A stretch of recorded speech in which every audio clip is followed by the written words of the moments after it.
Iran पर किसी भी वक्त हमला संभव है। इस वक्त की बड़ी खबर। मध्य पूर्व पहुंचा है यूएसएस अब्राहम लिंकन। अमेरिका के 3 और युद्धपोत मध्य पूर्व में मौजूद हैं। हवाई हमलों से ईरान को दहलाने की ये बड़ी तैयारी है। तो अमेरिका की बड़ी तैयारी, अब ईरान पर क्या हमले की बारी है। सेंटकॉम क्षेत्र में पहुंच चुका है USS Abraham Lincoln. Gulf of Oman की ओर बढ़ रहा है अमेरिकी युद्धपोत। गल्फ ऑफ ओमान से ईरान पर हमला करना आसान है, इस वजह से यहां इसकी तैनाती की जा सकती है। यूएसएस अब्राहम लिंकन पर 90 जेट तैनात हैं। एयरक्राफ्ट कैरियर घातक हथियारों से लैस है। मध्य पूर्व में 3 डिस्ट्रॉयर की भी तैनाती की गई है। तो ये बहुत बड़ी तैनाती है और यही कह भी रहे हैं ट्रंप, ये वेनेजुएला से बड़ी तैनाती है। अमेरिका का टारगेट IRGC बेस है। मिसाइल फैसिलिटी है उसके निशाने पर, न्यूक्लियर साइट्स उसके निशाने पर हैं और ऑयल इंफ्रास्ट्रक्चर भी उसके निशाने पर है। ईरान ने हॉर्मुज स्ट्रेट को बंद करने के लिए वॉरशिप तैनात किए हैं। इसके अलावा नेवल माइन बिछाई जा रही है। ईरान कभी भी इस रूट को बंद कर सकता है।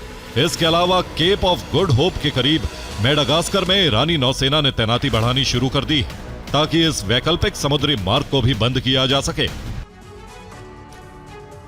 अमेरिका से हमले की आशंका के बीच ईरान ने बड़ी तैयारी की है, बड़ा फैसला किया है। ईरान ने यह फैसला किया है कि टॉप लीडरशिप में उत्तराधिकारी नियुक्त हो।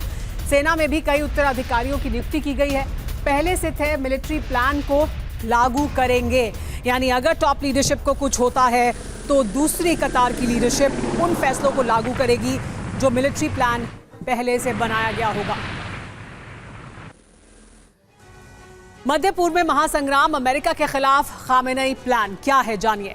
टॉप लीडरशिप में उत्तराधिकारी नियुक्त हुए हैं। हर पद पर 2 से 3 उत्तराधिकारी की नियुक्ति की गई है।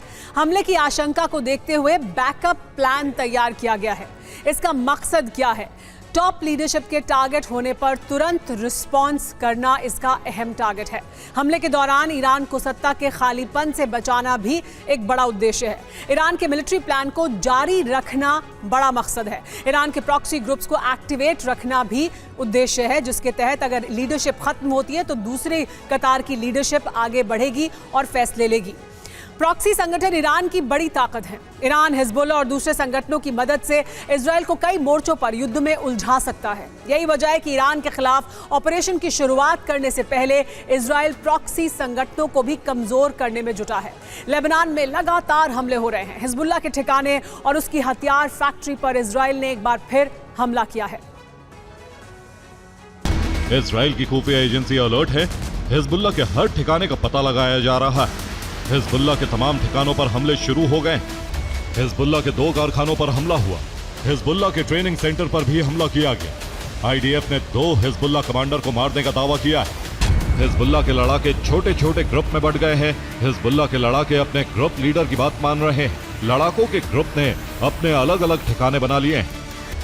IDF ने मोहम्मद अल हुसैनी को मार डाला है। हिजब का कमांडर स्कूल में टीचर की नौकरी कर रहा था, लेकिन वो हिजबुल्लाह आर्टिलरी का चीफ था। हिजबुल्लाह की आर्टिलरी ताकत को फिर से बढ़ा रहा था। लेबनान से इजराइल पर हमले की तैयारी है। दक्षिण इजराइल में इस्लामिक रेजिस्टेंस हमला करेगा। यमन से हूती भी इजराइल पर हमला करेंगे।